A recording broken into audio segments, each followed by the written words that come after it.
It's a replica of starters from the game number 1 para sa Binyan. It's Dumasig, Tira-Tira, Manguba, Tudlasan, Villaflores, Servidad, and Ceballos. Para naman sa Dasmariñas, you have Bono, Maaya, Mata, Alinsug, Cantada, Bombita, and Cardio. With the same lineup as game number 1. Let's see what changes are about to happen. Alinsug. Get what they want, but it's a free ball. Bono tosses to Vanch one more time. And that's a block touch to open up the scoring tally.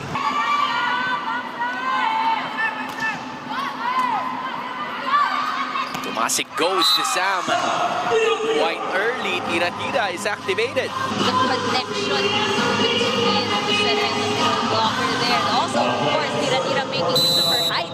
Ng konti. Tira-Tira makes it so hard for them to receive. And I believe that's going to be another point. Mata. Pick it up where she left off in game number 1. This is now it's Servidad to serve. They go to K. Bombita returns it to the server for another point. Konting yung kanyang bitaw. They go to Servidad this time, but that doesn't even find the top of the net as enough. We might have a possible series ahead of us, Jilan. Exactly, because let's not forget, they actually had previous champions na Quezon Tangerine. They go to Hart this time. Maybe a better attempt, but won't drop. Vanch, like it was there. Hart was stopped by Mata and Bono for another point. Not the tallest player on court, pero I thought now waiting for Chris to show up here. Cantada. What else do I have to say? Down the line once again. The lefty proving to be hefty. Para Barzaga and board mayor of the Sangguniang Panglungsod, Nicole Austria. Maraming salamat po sa inyong suporta sa MPVA. The Dasmariñas City Monarchs have been on a complete tear. Sam was saying that that's not how they know themselves play. Hindi sila ganun maglaro, and they're showing us right now that this is the way to do it. But hey, for like Tudlasan, Padillon. They go to Cerneche. Another free ball awarded. Cantada. Right in the middle. given back to Dasmariñas. No play that Binyan was able to set up there, and getting a very well-deserved rest. Free ball returned. Villaflores gets another para sa Binyan. Side. Pero let's also give flowers doon sa serve kanina that targeted yung fresh off the bench nitong si Celine Marsh. Very strategic. And you know, Binyan has made it to the 16-point mark, something na medyo nahihirapan sila over that first game. So that's a good sign, but a better sign. So if you have Vanch on your side, you're always gonna have a good day. Definitely. Regalo na naman. Well received and almost converted there by Alansug. Villaflores can't get it across. And that off is Dasmariñas. Kagiklaharit. Tira-tira. Can't seem to find it again. Lamina. Back to Lot. Cerneche cannot find that down the line attempt. Oh wait. It was actually gonna be a point. para sa Dasmariñas. So Coach Obet, you know what time it is? It's challenge time. Well, I mean, at this point naman, you have nothing to lose by posing a challenge kasi nga Sa mga supporters ni Sandara Park.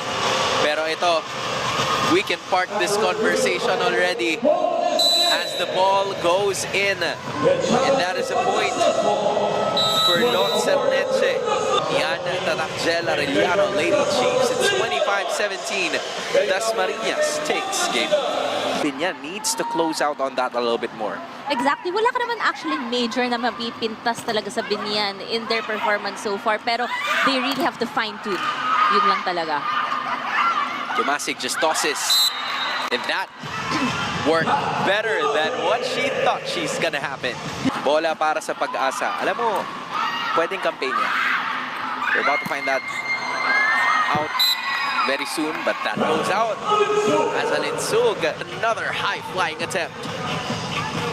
Tunay nga kapag may Vance Alinsug ka sa team, meron ka ring pag-asa sa kabilang side ng net, kundi yung net mismo. That's a tough opponent to be in, but that is still alive. Tomasic tosses to Sam. And that needed not too much power to convert. Well, for Binyan right now. Tira-tira. Gets. Ganun talaga. Ako, I wouldn't know. Hindi ako blessed like that. Okay lang yun.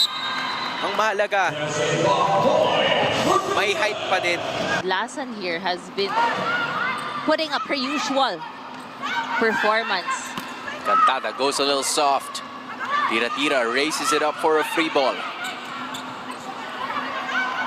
Cantada! Is she really a rookie? Like, whoa! Grabe yung tupi ng katawan. Jumping up and spiking that ball. Ako yung napagod para sa kanya eh. Pero these are premier athletes we're talking about. You know that they can compete and they have what it takes. Look at them chasing in that ball. But fine. A hit so far from the net. She was actually behind the attack line for that, but still, the control she had. Much more bending can Sam Cantada do. Mukhang ito na naman. Does the complete opposite. Servidad having an off night. Bombita was off on that attempt too. Final boss music ng Oo. Cantada took the service line last game. Cerneche was stopped. Alinsug joins the party. And that is from left to right. Used to, kasi ngayon sila ang humahabol. Meanwhile, for Binyan, the idea is to hold on to this for as long as you can. But if that is the hit that you're facing, we might as well tie it all up. That's deadly, just zooming right past her eyes. Ito nga sinasabi nga natin yung bend. State na naman siya doon. Mangubat on the other hand. Looks like here's another back row attack. Sam using smarts this time. You don't need all the elements, but you just need your brain. This is Lot Cerneche at the line. Launching it on Hart again. Laika. Hardio was there. Cantada na naman. Free ball. Running attack that didn't need much power. The eye in the middle.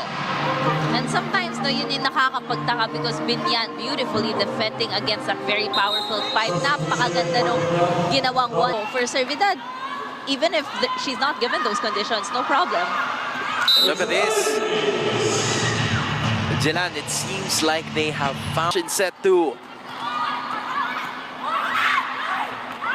Vanches. Let's put a stop to it, but not yet. Bitria was denied. Okay, second time. Comes up short. And Dasma stops the bleeding. Just gotta choose your battles. And Alinsug returns the favor. What they're doing. Pero it's really just fine-tuning. And if they can just lock in a little bit more. Tira-tira was tossed, and that is a second set point saved.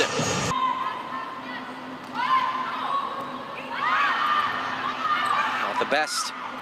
Means it's a free ball. Servidad. Great save by Shai Hardio. Cantada. Denied. They go to the back. Great save. But then the ricochet did not work the way they wanted. Kagigla out of position.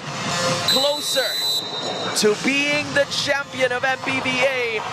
Leading 2-0. Looking to take the trophy.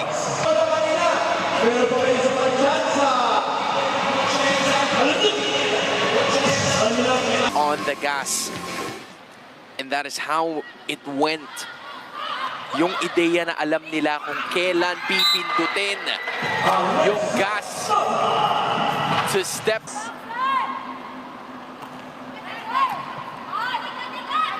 Tomase goes to Villaflores. Touching it off the blockers for the Binyan's first point. Line ngayon. Tira-tira targets Cantada once again. Oh, what an attempt. An attack from Cernece is denied. And that is a point. Misses at the service line. And we kind of knew them as the threats towards getting those aces. Now they go to Cantada. Ceballos was ready. To the back. Cernece. Laika attacks. It scores, extending the lead to 3 points. Laika is online. Cantada. Oof. That was a hit to Ceballos. It's gonna be going. Cantada immediately heading back, but Ceballos wasn't ready for that strike. And we love to see the camaraderie. That, you know, usob.com can check it out. Villaflores had to adjust. The chase is on. What a valiant effort mula kay Shai Hardio. That's why she was advised na imbes na 100% power, bawasan daw muna to 80%. For a crucial game like this, would understand if Chris will be a bit pasaway. Chris says she values the advice, but sis, last na to sayang. Hansen Jolan. Pasaway points go to Chris Servidad. Paumanhin para sa kanyang physical therapist. Pero kailangan niyong maintindihan. This is Binyan again, holding on to a lead, no matter how small it may be. But look at that, from middle to middle.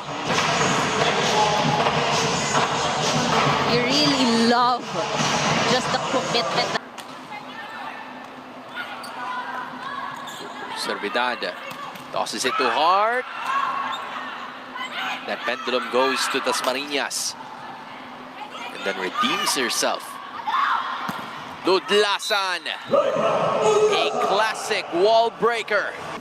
No words for that Laika Tudlasan hit. Grabe, just avoiding the blockers, pero baon na baon pa rin talaga. Go long.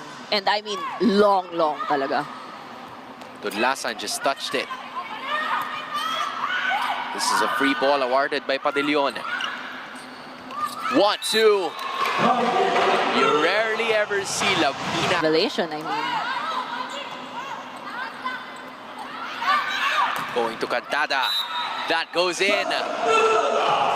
With a long shot. Dasmariñas. A power spike presented by Smart Power All 99. Load now 16. They can attack and they can also serve when they're at the service line. Hart can't do anything about that as another.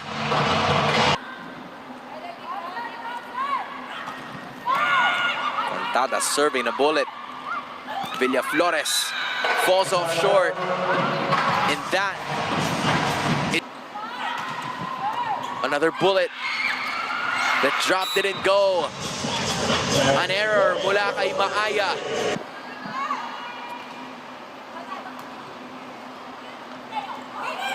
Alinsug. Can't seem to convert. Abitria finds the corner bucket. A rainbow. Very dominant presence. Mukhang the nerves are starting to creep in a bit. Alinsug. Power. Spike.